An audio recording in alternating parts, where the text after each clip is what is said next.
And this is where we talked about, had a little bit of a hiccup here, a little bit of a slip, foot was out, catches himself, puts it back up. We're winding towards the end of the race here, just over 10 laps remaining. And Burkhart is on the push. He is making the move, trying to catch up to Jeff Ward. Interval last time across the line was just at 6 seconds, 5.9. And, well, he's nibbled 0.2 of a second off of that on that last lap.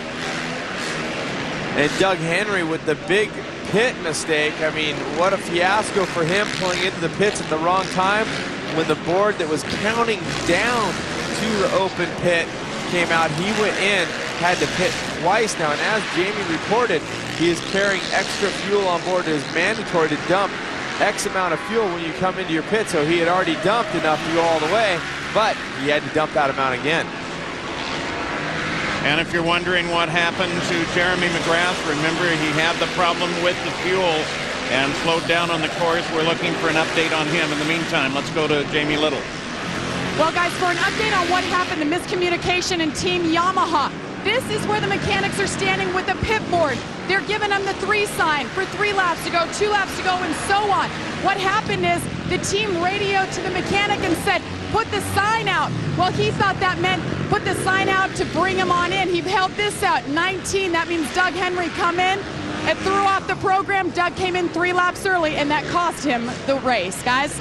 Well, Cameron, just as you predicted, I mean, because this is such a unique event and so different, doesn't have the stops, it does make for those kind of errors. Well, as Jamie said, it's cost him the position, but it has not yet cost him the race because anything can happen. And I will say, I just saw something very interesting on that transfer from the asphalt up onto the concrete.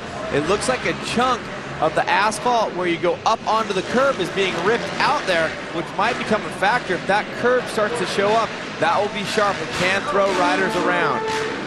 And there is Jeremy McGrath, so whatever it was, it is now fixed, but he's down in 10th. Tess, do you have any idea what happened there? Well, Paul, Jeremy is using a very tech dry brake system, and what happened is, as the bottle went into the dry brake, it pushes this thing down, and it lets the fuel go in. The unfortunate problem for Jeremy is when the bottle came out, this brake stuck open. Jeremy had to mess with it to get it closed so the fuel wouldn't spill out. Cost him valuable seconds on the racetrack. Paul? Yeah, that in something like this sprint, there's nothing left to do. And I can tell you from experience, because I have been dumb enough not to put my fuel cap back on in the past, that it's not a good time to have fuel all over your lap, running over the motorcycle, and possibly coming up into your eyes, the vapors. I mean, so many things going on there, especially sweat, working hard. Very tough break for Jeremy McGrath. We'll see how he can come back. And just a few moments ago, Steve Drew had his problems. This was coming up toward the finish line. Oh, it looks like he neutral shifted in the whoops and pulled the ripcord. Eject, eject, eject. He jumps over the handlebars and lands up on the tabletop. And just seconds ago, Drew having more problems. Look at this, having to jump over the bars and woo, doesn't get tackled by the bike. The question I have to ask here, is he getting tired and making mistakes, shifting the motorcycle possibly to neutral? Or does he have a problem with the bike? And just before he crashed the second time, look at him checking out the bike. And it looks like maybe a bit of a warble there, maybe a bent wheel, not really sure, but Steve Drew not having the day he looked for coming in here. Remember, he has been as high as 4th place at Supermoto. Back at the front, it is Ward. But he has sensed the presence of Burkhart and picked up some time on Burkhart now. The interval is now 6.7 seconds from first to second. In the meantime, we take a look at the Sky Track. What a great view as they come down that straightaway. Well, Burkhart is getting a look at him at the end of these straightaways. This is the highest speed straightaway, the longest one on the track, getting up in the 100-mile-an-hour range. Now, Burkhart knows that Jeff is not that far ahead, but that he has to push almost 7 seconds. So Wardy has been opening it up, as you said, Paul. And everything is focusing down on the lead. They are all looking at Jeff Ward. Can he get it done? The incredibly popular driver is out in front. X Games 12 will return after this message and a word from our ABC station.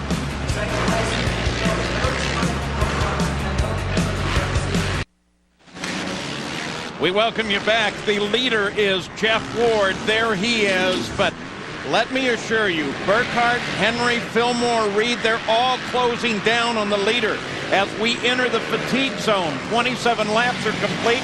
35 is the distance. Jeff Ward is 45 years old. He, along with all the young ones, are getting tired. Now Burkhart is closing the gap. We'll see what it is when he gets around. But this time comes around the finish line. That's where the scoring is.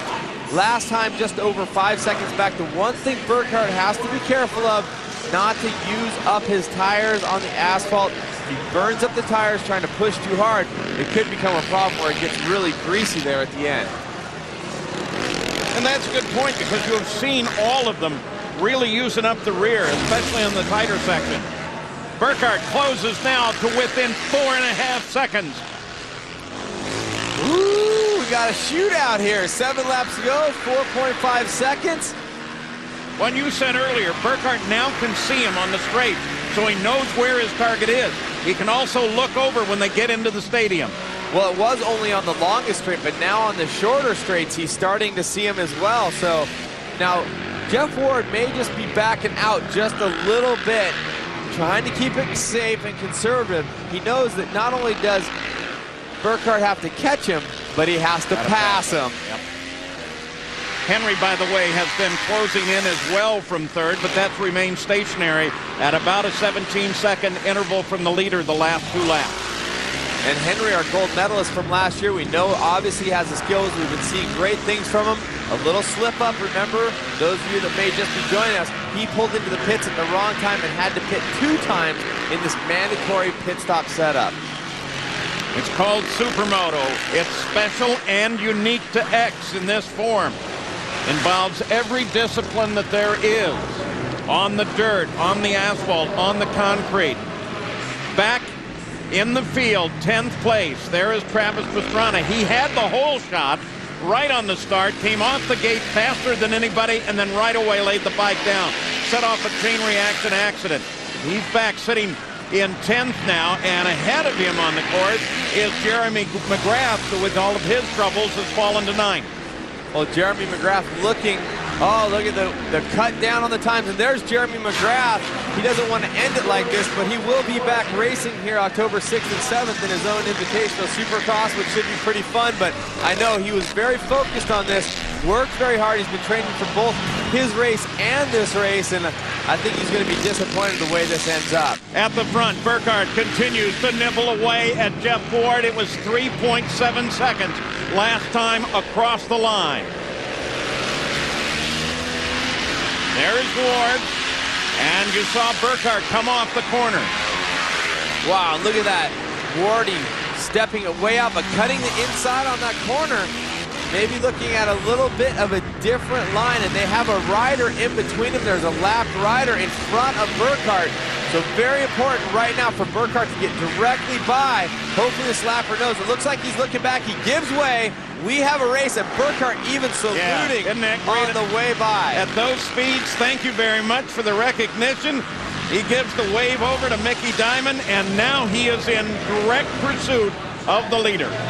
And one thing I will say, that hole that was developing where they're coming into the stadium or up onto the curbing, Wardy's going to the outside of it. Burkhart is running straight through it, which is a little bit of a shorter line. I don't know about the timing there, but we'll find out. Maybe we'll get a look at it around on this lap. So you've got a couple of factors going now. Is Jeff Ward getting tired? What about bikes that come up in the intervals? Jeff will get him first, and then Burkhart will get him. And as you said earlier, part of the problem when you're closing on somebody, they expect maybe the first bike. They don't always expect the second. Burkhart continues to close in. Henry is still third. And the advantage on the passing lap traffic will be to Burkhart because Wardy lets him know they're there. And then like Gary Tracy right there, he moved over and let Wardy by, but he stayed all the way over and let Burkhart come flying through with 5 to go. So is there enough time for Burkhart to get in there, get alongside Jeff Ward, and can he get past him? There's the key. You don't just slip by a guy who has all the experience in the world. I mean, Jeff Ward has been riding motorcycles since he was a little kid. And just, I mean, with the 8 championships, that pretty much tells you the guy's got the gusto to do whatever it is.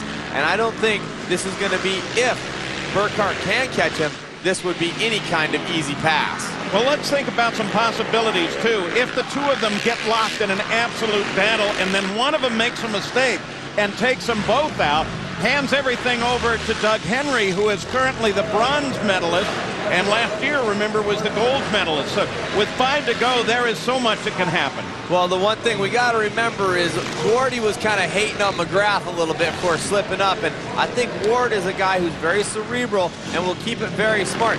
Maybe the youngster Burkhardt will go for a do-or-die pass. That would be the scenario, and you know what? If he can get close enough as these laps wind down, he will go for the pass. And I have a feeling, with some supercross background in his history there for Burkhardt, he is thinking, if I get close enough, I can make the move. If I have to bump, I'll bump the pass. They continue to work their way through lap traffic. Coming around to the New Zealander, Daryl Atkins now. And look at there on that straightaway. There is no question Burkhardt has him definitely in his vision. The other thing, too, is when you're talking Ward, you're talking so much experience. Could Ward pull him into a bad move? Well, he definitely could, some kind of setup, but here's